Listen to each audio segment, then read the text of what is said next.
sin ir más lejos, les dejo con la presentación de nuestro investigador Pablo Leal, que nos presentará la investigación titulada Producción de semillas de bivalvos en hatchery, avances y perspectivas. Adelante, Pablo. Buenos días. Jericho, ¿se ve bien, cierto? ¿Modo Sí, se ve bien. presentación? Ya, Sí. entonces está todo bien. Ya, buenos días. Sí, yo voy a presentar los avances que tuvimos en el hatchery de bivalvo del año pasado, pero los avances y perspectivas son desde nuestro punto de perspectiva y basados en nuestra experiencia del año pasado. Así que empezamos. Eh, bueno, brevemente voy a explicar un poco qué es un hatchery de bivalvos. Es un lugar para criar, es un criadero para reproducir y cultivar larvas de moluscos en unas condiciones controladas de temperatura, agua de mar de buena calidad, etcétera. Con el propósito de producir semillas, que son los juveniles de estos organismos, y para llevarlos al mar y sembrarlos y asegurar una producción estable de la industria de acuicultura a pequeña escala. ¿Y cómo se hace esto? Aquí está brevemente resumido lo que les voy a mostrar ahora, pero sería selección de reproductores, desove para obtención de larvas, la fijación en sustrato de estas larvas y la espera y el cultivo para que se transformen en semillas y poder ser trasladadas al mar. Eh, pero primero, antes de poder realizar todas esas etapas del cultivo de bivalvos, se necesita de un par de cosas que no son mínimas. Se necesita infraestructura. Y esta infraestructura, aparte de constar con un ambiente cerrado, una sala cerrada con temperatura estable, se necesita un espacio para acondicionamiento de reproductores, que es el lugar en donde se engorda el reproductor hasta que llega a la madurez gonadal para poder realizar los desoves de manera exitosa. Por lo tanto, también se necesita un área para realizar los desoves de estos organismos y obtener los gametos y realizar la fecundación y obtener las larvas. Para el cultivo de estas larvas se necesitan estanques que pueden ser de distintos tamaños. Nosotros tenemos de 600 y de 2000 litros, tenemos varios. Y dependiendo de la cantidad de larvas que uno produce, se puede ocupar desde un estanque hasta ocupar todo el hatchery completo. Y luego, cuando las larvas ya están listas para fijar y transformarse en semillas, claramente se necesita un espacio y un área para realizar la fijación de estas semillas. Además de tener esta infraestructura y estos espacios específicos para cada etapa del proceso, necesita alimento de los bivalvos, porque no viven solo de agua. Así que nosotros también tenemos que tener un área de cultivo masivo de microalgas. En el caso de nosotros, usamos Isocrisis galvana como alimento para los bivalvos y para las larvas en general, porque es una de las más nutritivas y una de las más resistentes en cultivo en el laboratorio, de acuerdo a nuestra experiencia. Nosotros pasamos desde los tubos de ensayo que están en nuestro cepario, después pasamos a balones de 2 litros que están acá arriba, después escalamos a bidones de 20 litros y dependiendo todo esto de la cantidad de larvas que tengamos en cultivo, y luego se escala a cilindros de 200 litros y aquí es donde se necesitan muchos porque dependiendo de la cantidad de reproductores y larvas, podemos ocupar desde 1 a 2 cilindros por día. Entonces se necesita un trabajo continuo de renovación de todo este sistema de cultivo de microalgas para poder alimentar nuestros organismos en cultivo. Así que después de tener la infraestructura adecuada, los espacios disponibles y la comida, podemos empezar a trabajar en el hatchery para obtener semillas. Y el primer paso es el acondicionamiento de reproductores. Nosotros hemos trabajado hace 2 años solo con ostra japonesa y ostión del norte. Y la característica principal para el acondicionamiento es que la ostra japonesa tiene que estar 2 meses en acondicionamiento, en engorda de gónada, con comida constante, ya les voy a mostrar, y solo en la opción del norte solo 1 mes para estar listo para el SOE. Estas son las condiciones generales para los dos organismos. Se ponen en estos estanques de acondicionamiento, en agua recirculante y por los 2 meses para la ostra y por el mes para el ostión. Pero las condiciones generales son estas. La temperatura tiene que ser estable, no pueden haber variaciones grandes de temperatura porque si no la engorda y los reproductores empiezan a morir. Estas pseudofecas que se ven en el fondo, fecas o pseudofecas, se tienen que limpiar diariamente antes de alimentar y luego de esto se le agrega entre 60 a 90 litros por día de isocrisis galvana y puede estar distribuido en 2 a 3 veces por día dependiendo de la cantidad de reproductores que tengamos y de la tasa de filtración que estén mostrando. Eh, Cuando están listos los reproductores, luego de los 2 meses para la ostra y después del mes para el ostión, se realiza el desove y la fecundación. Voy a partir por la ostra. Los voy a diferenciar porque se trabaja distinto, porque la ostra japonesa es dioica, lo que significa que el macho y la hembra están separados en individuos, pero no son identificables visualmente. Habría que abrirlos, para ver si son macho o hembra. Desde el lugar de acondicionamiento, del estanque de acondicionamiento, se trasladan al estanque de desove y en este lugar, con calefactores, se hace un incremento gradual de temperatura de 20 a 25 grados, que esto puede ocurrir entre media hora, 1 hora, dependiendo de los calefactores que tengamos. Luego de esa etapa, los reproductores, si va todo bien, los reproductores están sanos y estuvieron bien alimentados y de buena calidad, empiezan a desovar. Cuando empiezan a desovar aquí, se trasladan a estanques individuales para evitar la autofecundación y poder controlar mejor la cantidad de huevo y esperma que se vaya liberando. En este caso, esta es una hembra.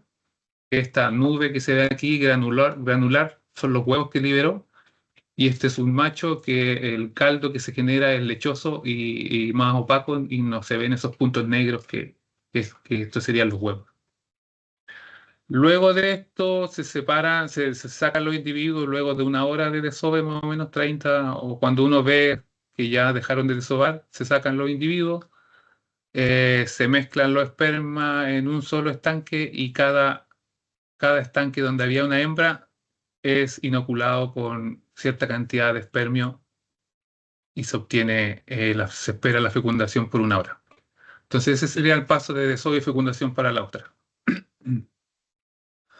En el caso del ostión del norte es diferente y un poco más complejo porque son hermafroditas, lo que significa que tienen la gónada femenina, que es la naranja aquí, y la gónada masculina en el mismo individuo, por lo tanto el manejo es distinto. Esta parte similar se traslada a los reproductores al estanque de desove y se espera el aumento de temperatura gradual hasta que comiencen a desovar. Como son hermafroditas y generalmente ocurre que primero se desova la hembra, que es de este color anaranjado. Cuando termina de liberar huevos naranjos, empieza a liberar esperma que es más clara. Y en ese momento se saca este individuo y se pone en un estanque, en otro estanque para que solo retengamos y mantengamos los gametos femenino y masculino separados.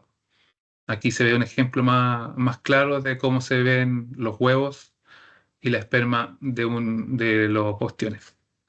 Luego de eso se hace la fecundación, similar a lo de la ostra.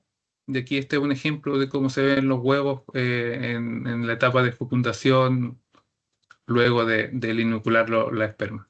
Cada puntito que se ve aquí en el haz de luz es un huevo que se está fecundando. Luego de esto, ¿qué ocurre? Estas larvas que estaban en estos estanques individuales, dependiendo de la cantidad y de la calidad del huevo fecundado, se trasladan a estanques de 2000 litros que se ven así. Este es haz de luz y esto no es basura, son huevitos recién fecundados que se trasladaron ahí. Y aquí nosotros seguimos el desarrollo de las larvas. Este ciclo de vida es general porque según lo que vimos nosotros visualmente en términos generales no hay mucha diferencia entre la morfología de las larvas del ostión y de la ostra. Así que este es un ciclo de vida general lo que lo voy a mostrar aquí. Luego de una hora después de inocular los huevos con los espermios, ocurre la fecundación y esto se ve reflejado por este corpúsculo polar, que es por donde entra el espermio. Entonces este huevo ya fue exitosamente fecundado. Luego de 6 horas, pues entre 1 y 6 horas, se empiezan a ver las primeras divisiones celulares de este huevo, que se llama gástrula.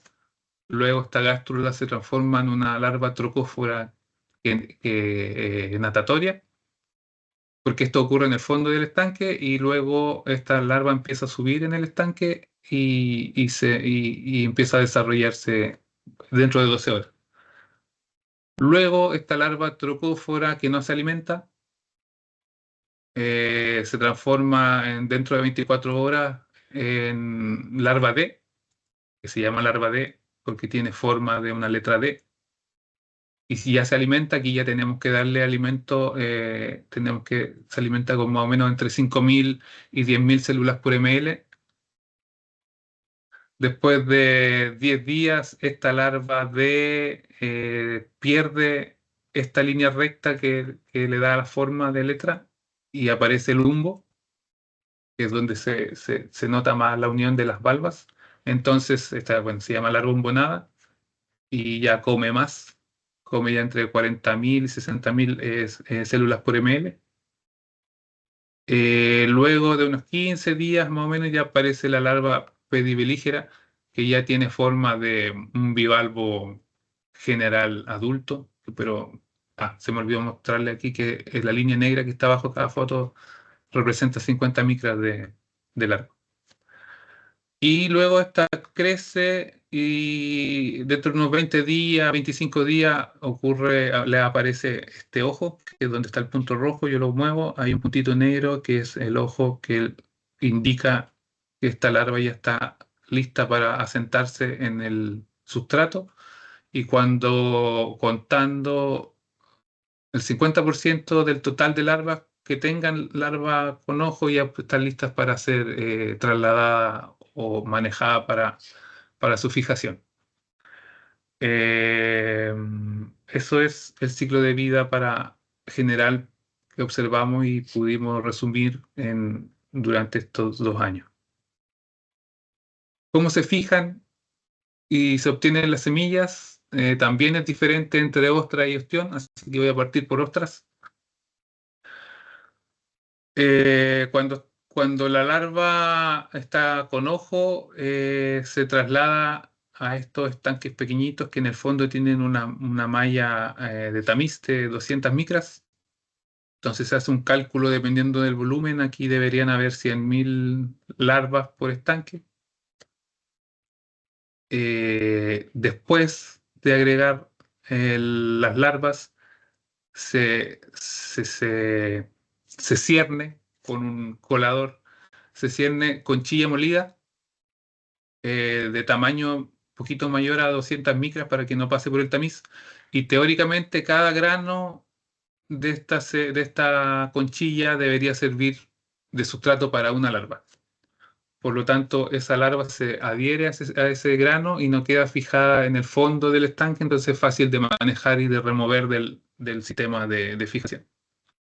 Y eso se mantiene por 1 o 2 meses hasta que se ven semillas de este tipo.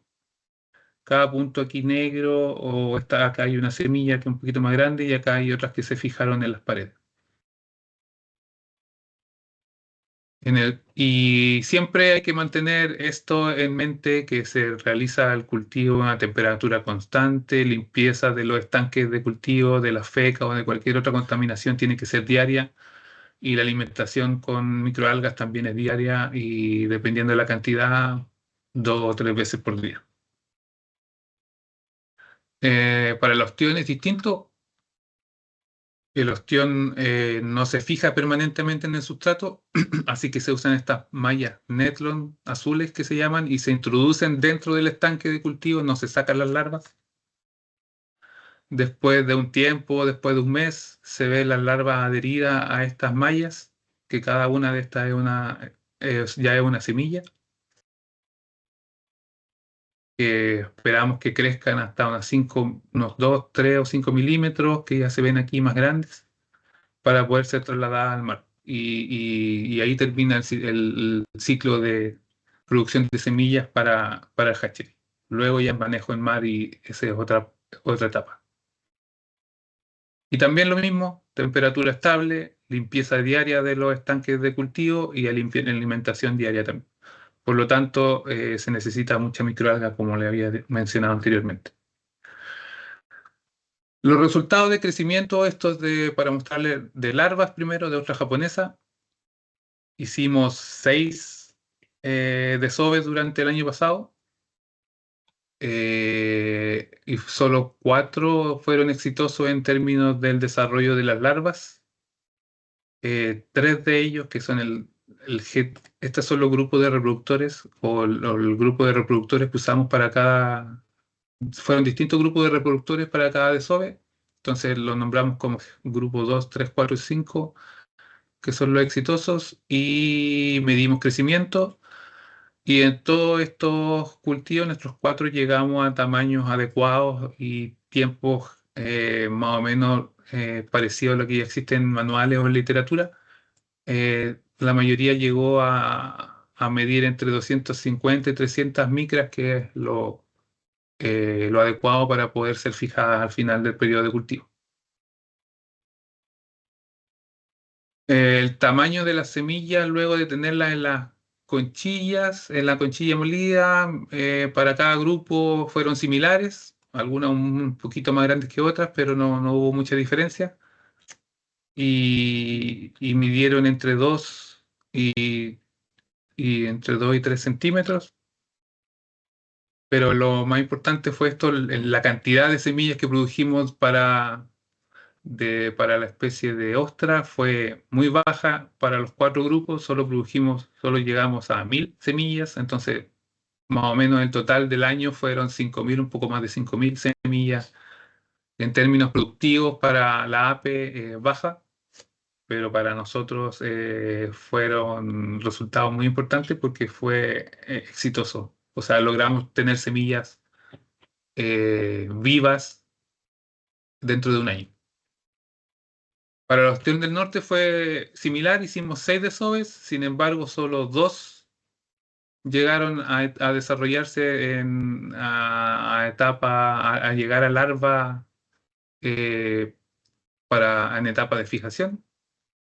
El crecimiento fue similar para ambos desoves, llegaron más o menos a 200 micras de alto y de ancho, así que, y con ojo, pero la diferencia fue, bueno, las semillas midieron poco menos de 1 centímetro para ambos casos de desove, pero en un solo desove logramos llegar a más de 100.000 semillas. Entonces, a diferencia de la ostra y de lo que se dice en la literatura y con la experiencia con gente que hemos hablado, supuestamente es más fácil cultivar ostras que ostiones, pero a nosotros nos resultó lo contrario. Con un solo desove hicimos 100.000 semillas, que fue para nosotros estaba un éxito rotundo. Y ya les voy a contar por qué. Bueno, nosotros partimos el 2023 con esto bien rústicamente. No teníamos todas las condiciones adecuadas para empezar con un hatchery. Así que con el tiempo fuimos realizando avances en ese tema. Por ejemplo, fue importante mejorar nuestra infraestructura con una sala aislada térmicamente. Le colocamos aire acondicionado, por lo tanto pudimos mantener, y eso se notó el cambio en la mantención de las larvas en cultivo. También mejoramos la filtración de agua, por lo tanto la calidad y la contaminación por otros bichos que aparecían en el agua se disminuyó casi al 90%. Este año, el año pasado tuvimos muy poca contaminación de agua. Pero también recurrimos al asesoramiento de expertos, porque si no, no íbamos a poder avanzar en nada y quizás lo que obtuvimos el año pasado lo hubiéramos obtenido en 2 o 3 años más. Así que nos asesoramos con Fundación Chiquihue, con Jorge Tillería y Don Cani, que trabajan ahí, y con ellos fue mucho más fácil aprender realmente cómo funciona y cómo manejar un hatchery en términos productivos. Eh, Nosotros personalmente Daniel y Carla, nosotros siempre hemos trabajado en laboratorio a escala pequeña, experimental, eh, y cambiar la mentalidad de unos frasquitos a producir miles de semillas es muy distinto, así que hay que cambiar el switch. Y con ello aprendimos, aparte de tips y cosas que no están en los manuales, aprendimos un poco a cambiar la mentalidad y cómo funcionaba un hatchery. Así que ellos fueron súper importantes en nuestro proceso.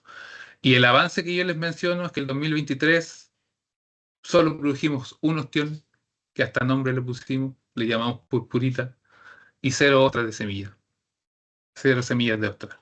Pero este año produjimos más de 100.000 ostiones y más de 5.000 ostras, así que en términos, para nosotros, esto fue un éxito rotundo.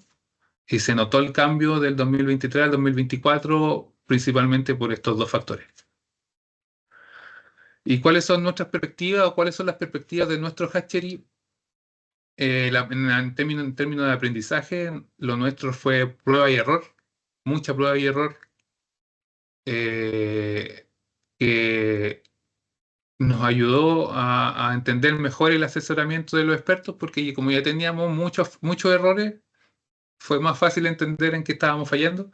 Y con eso identificamos los problemas propios técnicos, los problemas de electricidad, los problemas de infraestructura que teníamos que resolver, y en eso estamos.